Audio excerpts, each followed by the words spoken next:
Trump ने America के 47वें सदर का हलफ उठा लिया। इससे आप ये कह सकते हैं कि आने वाले दिनों में पाकिस्तान के जो हालात है वो भी यकीनन चेंज होंगे, क्योंकि वो इसराइल जो जंगबंदी का मुआहदा जो था उस पे अमल नहीं कर रहा था। आज हमने देखा कि ट्रंप की एक धमकी की वजह से गजा में जो जंग जारी था उस पे इसराइल ने अमल कर दिया। तो आप ये कह सकते हैं कि आने वाले दिनों में जो पाकिस्तान के हालात है वो भी यकीनन चेंज होंगे। अस्सलाम वालेकुम नाज़रीन, मैं हूँ आपका होस्ट अमजद गुल और आप देख रहे हैं आपका अपना प्लेटफॉर्म HR TV। पहली बड़ी खबर जो इस वक्त पाकिस्तान में सियासत में मौलवियों का, इस्लाम का इस्तेमाल कर रहे हैं, इंतहाई अफसोसनाक है। इस वक्त की हुकूमत आखिरी हद तक गई है। बोगज़ इमरान में अता तारड़ साहब को आप देखें कि आपने अपने साथ 5-7 ऐसे दाढ़ी वाले मौलवियों को बिठाए जिसको पूरे पाकिस्तान में कोई नहीं जानता था, जो कह रहे हैं कि इमरान खान साहब ने सियासत में इस्लाम को या मजहब को इस्तेमाल किया। लेकिन यकीन से आप कह सकते हैं कि इस वक्त आप सियासत में मजहब को इस्तेमाल कर रहे हैं। आपने पहले भी ये हरकतें की हैं, आपने पहले भी इस तरह के हथकंडे इस्तेमाल किए,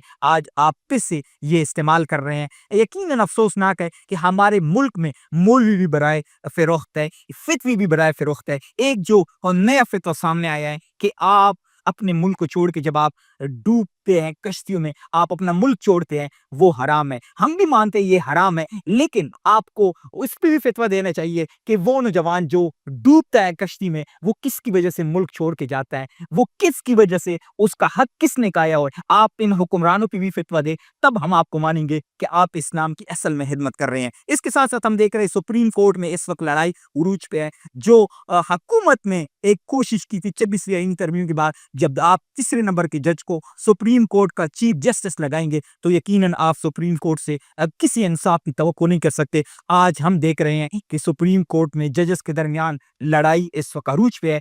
जस्टिस मंसूर अली शाह साहब कहते हैं कि आप सुप्रीम कोर्ट को आईन पे चलाए, कानून पे चलाए, लेकिन जस्टिस याहिया अफरीदी साहब अपनी कुर्सी बचाने के लिए, अपनी इस नाहल हुकूमत बचाने के लिए, 26वीं आईनी तरमीम बचाने के लिए इस वक्त सर दर्द की बाजी लगा रहे हैं। इसके साथ साथ हम देख रहे हैं कि पाकिस्तान में 77 साल तारीख में पहली दफा एक 72 साल शख्स ने पूरे निजाम को बेबस कर दिया है। आपके लिए सोचने का मुकाम है कि आप जिस मुल्क में, आप जिस निजाम ने इस मुल्क पे हमेशा हुक्मरानी की थी, आज आप एक शख्स के हाथों बेबस दिखाई देते हैं। इंतहाई अफसोसनाक है। इसके साथ साथ हम देख रहे हैं कि ट्रंप ने जैसे हलफ उठाए हैं, इंटरनेशनल अखबार का दावा सामने आया है कि आपने इमरान खान साहब को अल-कादिर केस में जो सजा दी है, इससे आने वाले दिनों में ट्रंप और पाकिस्तान के जो बड़े हैं, जो एस्टेब्लिशमेंट है, जो इस वक्त फॉर्म 47 की हुकूमत है, वो यकीनन आमने सामने होंगे। लेकिन ट्रंप अगर इसराइल को एक धमकी पे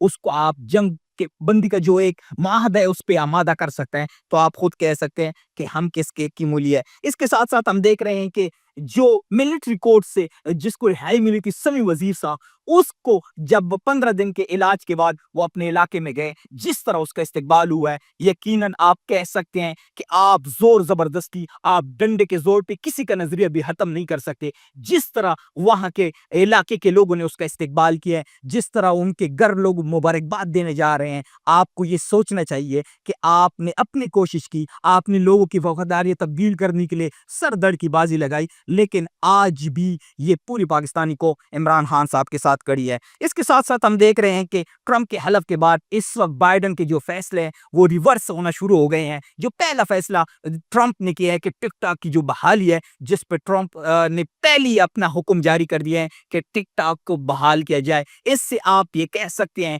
कि जितनी भी बाइडन इंतजामिया के फैसले थे वो आने वाले दिनों में रिवर्स होंगे। और जो पाकिस्तान के हवाले से इस वक्त दावा सामने आया है, वो भी आप कह सकते हैं कि जो इस वक्त ओवरसीज पाकिस्तानी है वो कह रहे हैं कि पाकिस्तान का जो फैसला है, जो रिजीम चेंज इस मुल्क में किया गया था, जो इमरान खान साहब की हुकूमत गिराई गई थी, वो भी इस वक्त ट्रंप के सामने चौथे नंबर पे है। तो आने वाले दिनों में इस निज़ाम और इस हुकूमत के लिए बड़े मुश्किल दिन आने वाले हैं। अब तक के लिए इतना ही, वस्सलाम।